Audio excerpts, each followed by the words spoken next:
l'air de beaucoup apprécier ton argent, n'est-ce pas, oncle Picsou? Ah oui, oh, j'adore en faire des pelletés et j'adore également plonger dedans. Mais ce que j'aime par-dessus tout, c'est le compter. Plus j'en ai à compter, et plus j'adore ça.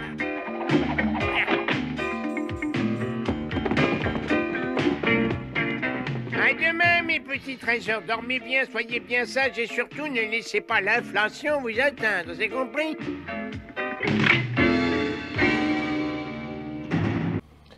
Bien, merci Picsou. Dans cette vidéo challenge, on va essayer de faire comme lui tout simplement et de combattre l'inflation. Ouais, saloperie d'inflation. Ouais.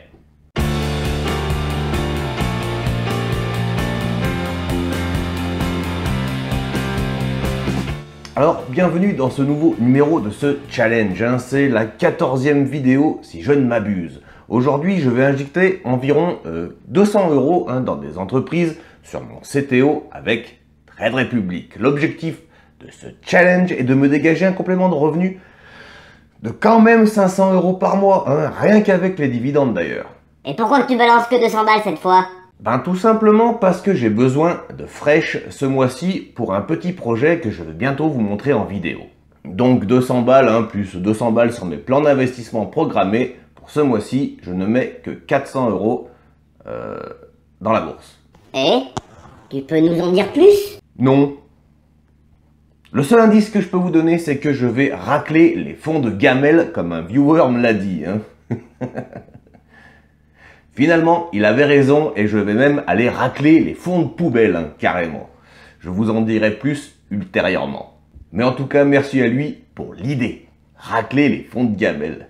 Je t'avais dit que j'allais la ressortir celle-là. Bref, revenons-en à l'inflation si vous le voulez bien. Comme à l'habitude, on va commencer par les bases et essayer de vulgariser au maximum pour que tout le monde puisse comprendre. L'inflation, concrètement, c'est quoi?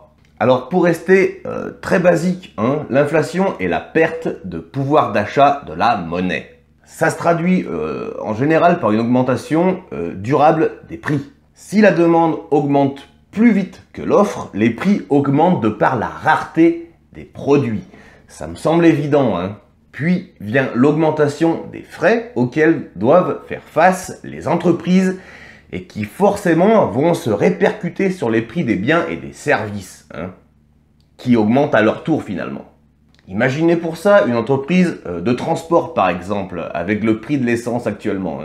Les banques mondiales, c'est un fait aussi, impriment de plus en plus de billets de banque et plus la masse monétaire en circulation dans une économie est importante et plus les prix aussi augmentent sous l'effet d'une dépréciation de la valeur de la monnaie.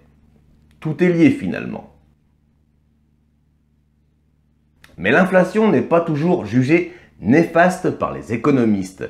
Elle s'observe souvent d'ailleurs dans les économies en développement, comme la France par exemple, dans lesquelles la demande de biens croît plus vite que l'offre, et par l'élévation du pouvoir d'achat.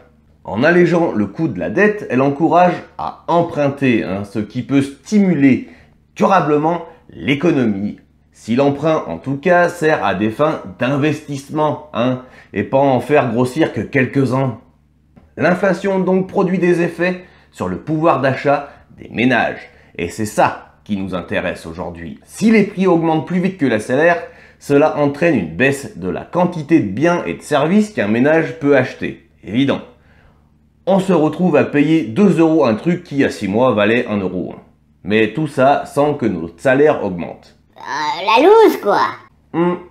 C'est vrai. L'inflation pénalise surtout l'épargne en entraînant une perte de valeur des sommes épargnées et en diminuant le taux de rendement. En gros, pour bien visualiser, si vous avez aujourd'hui 1000 € en banque, sur un livret A par exemple, dans 10 ans, vos 1000 € ne vaudront que 700 € par exemple. Alors que vous n'avez jamais touché à cette somme. La monnaie fond. Vous l'aurez bien compris, l'épargne bancaire n'est pas une très bonne solution. De mon point de vue, comme toujours, je ne cherche pas à vous influencer, loin de là même. Qui suis-je d'ailleurs pour essayer de vous influencer, pour prétendre un truc comme ça. Bref, j'ai une question pour vous. À combien estimez-vous en pourcentage l'inflation de l'année 2021? Réponse, merci, à 2,8% sur un an. Les prix de la consommation ont augmenté de 2,8% sur l'année 2021. Et niveau 2022, on dépasse largement les 3,6%.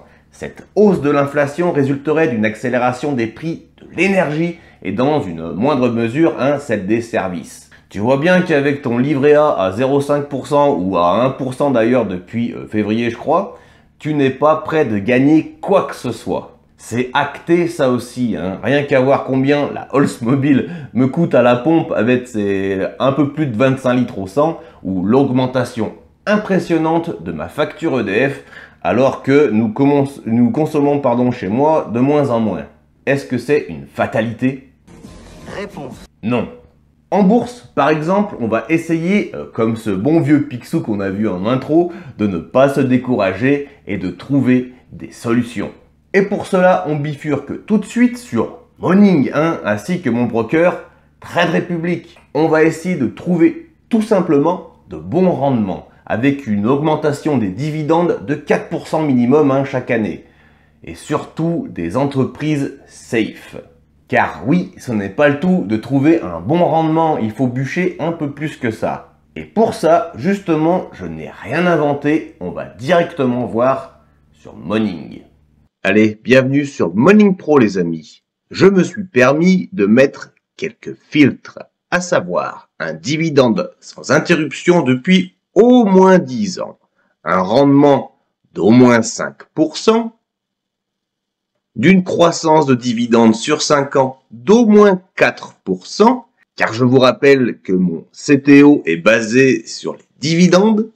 D'ailleurs, en parlant de ça, le score de sûreté, on va le balancer carrément à 15 sur 20, donc clairement une sûreté dividende impressionnante. Mais comme j'aime bien la croissance et ma plus-value latente, je vais également mettre 14 sur 20 en score de croissance.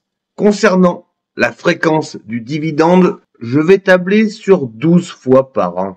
Parce que, et comme l'affiche en haut à droite le montre, j'adore être payé tous les mois. Concernant le secteur, on va se focaliser sur l'énergie. Actuellement, avec la crise en Ukraine, c'est important, l'énergie. Alors, concrètement, est-ce qu'on a un résultat? Et la réponse est oui. Morning a sélectionné pour moi Pembina Pipeline Corporation, un prix à $36,21, un rendement de 5,42%, un dividende sans interruption depuis 12 ans, et ma foi, 32% sur un an. Sans plus attendre, allons voir ce que ça nous dit. Voici les statistiques de l'entreprise Pembina. Je la possède déjà.